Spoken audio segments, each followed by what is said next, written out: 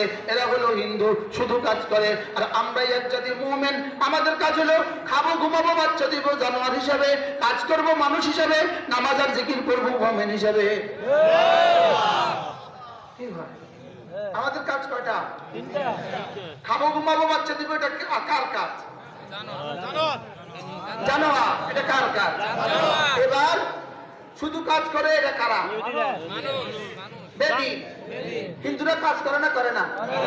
হিন্দু এমন এক নষ্ট জাতি, আল্লাহ মাফ করে দেয়, এমন এক নষ্ট জাতি।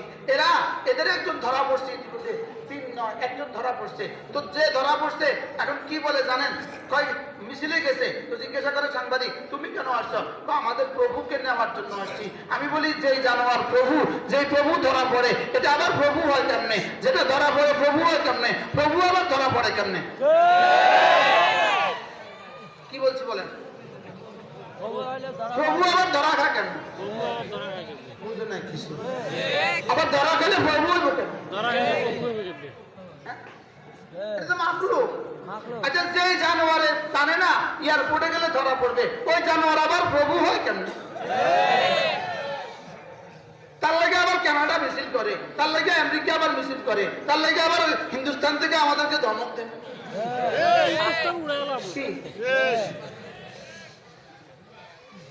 এটা ভুয়া ভুয়া ভুয়া ভুয়া কি ভুয়া? প্রভু ধরা পড়ছে, যাদের প্রভু ধরা পড়ে তার উম্মতের আর তার বান্দাদের কি অবস্থা? কি হয়? আল্লাহ কি কয়, কি বলে? পাগলে কি বলে, ছাগলে কি না খায়, পাগলে কি না কর। বাস্তব না বাস্তব? হ্যাঁ, এজন্য আল্লাহু আকবার কাবীরা। তাহলে বেদিন শুধু কাজ করে, শুধু কাজ করে, শুধু কাজ করে, খায় ঘুমায় আর কাজ করে, খায় ঘুমায় আর কি করে? কাজ করে। আচ্ছা আমাদের মুসলমানদের মধ্যে কিছু অপদার্থ এরকম আছে না? না কিছু অপদার্থ এরকম আছে না? না শুধু খায়, শুধু ঘুমায় আর শুধু কাজ করে, আছে না? নাই শুধু খায় ঘুমায় কাজ করে, এটা কার কাম? বেঈমানের কাম। এটা কার কাম বলে? এটা বিধর্মীর কাম, এটা বিধর্মীর কাম। আর আমাদের কাজ কি? খাবো ঘুমাবো কাজ করব নামাজ পড়বো। সুবহানাল্লাহ বলেন। আমাদের কাজ কি? বলো বলো বলো বলো। খাবো ঘুমাবো নামাজ পড়বো জিকির করবো। কাজ বাদ দিয়া না, কাজের সাথে সাথে, কাজের সাথে সাথে। তাহলে আমাদের কাজ হলো, ধরো বলো আমাদের কাজ, আমাদের কাজ কাজ নামাজ জিকির। প্রত্যেকের মুখস্থ হইছে। 1 নাম্বার সে বলে না তার নাকটা টেনে দিবা, যে শোনা না আস্তে করে তার নাকটা টেনে দিবা। 1 নাম্বার কাজ কি? কাজ। 2 নাম্বার কাজ কি? 3 নাম্বার কাজ কি?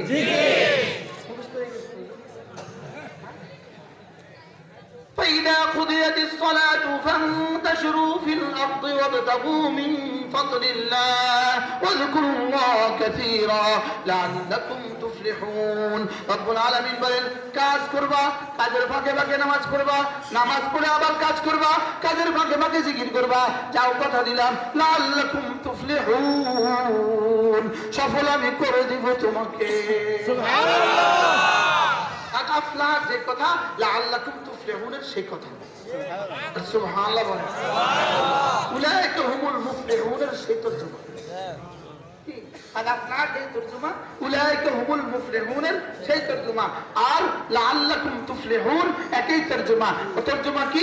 তুমি যদি নিয়মিত কাজ করো, 2 নম্বরে নিয়মিত নামাজ পড়ো, 3 নম্বরে বেশি বেশি জিকির করো, যাও সফলতা তোমার পদচুম্বন করবে, আমি রব তোমাকে লিখে দিলাম। সুবহানাল্লাহ। কি ভাই কাজ কয়টা পাইছি?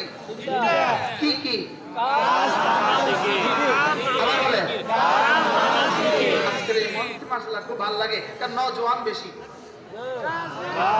যারা মাস দিয়া 16 বছরের ফ্যাসিস্টকে তাড়াইছে তারা বেশি। তারা তোমাদেরকে ধ্বংসের জন্য কত চেষ্টা করেছে। শিক্ষা পদ্ধতি 16 বছর ধরে শিক্ষা পদ্ধতিকে ধ্বংস করেছে, শুধুই জাতির ফিউচারকে, জাতির ভবিষ্যৎ প্রজন্মকে ধ্বংসের জন্য, যাদেরকে ধ্বংসের জন্য এত প্ল্যান করেছে, যাদেরকে ধ্বংসের জন্য ক্লাস বাদ দিছে, যাদেরকে ধ্বংসের জন্য শিক্ষা বাদ দিছে, যাদেরকে ধ্বংসের জন্য পরীক্ষা পদ্ধতি বাদ দিছে, এত কিছু করছে যাদেরকে ধ্বংসের জন্য, আল্লাহ কয় রাখ, এদের হাতে বাঁশ তুলে দিয়া তোদেরকে সর্বনাশ করে দিব। দিছে না দেয় না? কি পরিমাণ সর্বনাশ করছে। ইনশাআল্লাহ কিয়ামত পর্যন্ত আর ফিরবে না। ইনশাআল্লাহ বলে ইনশাআল্লাহ। ইন্না মিনাল ইবাদ ইযা আকসামা আলাল্লাহ লা বাররাহুল্লাহ। কিছু বান্দা আল্লাহর এমন আছে যারা আল্লাহর উপরে কসম খেয়ে কিছু বললে আল্লাহ এটাকে পুরা করায়া ছাড়ে। আল্লামা জুনায়েদ বাবনগরী রাহিমাহুল্লাহ তাআলা এই মঞ্চে কতবার বয়ান করছেন?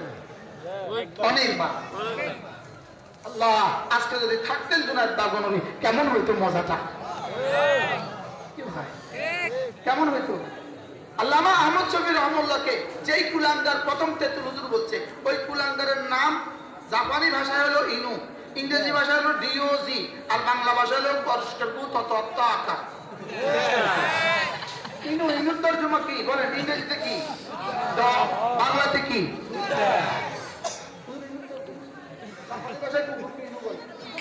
জাপানি ভাষায় কুকুরকে কি বলে? সেই সর্বপ্রথম আল্লামা আহমদ শফিকে কি বলেছে?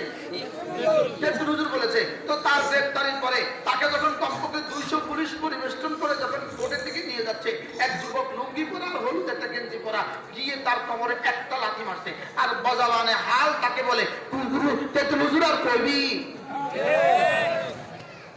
সুবহানাল্লাহ বলে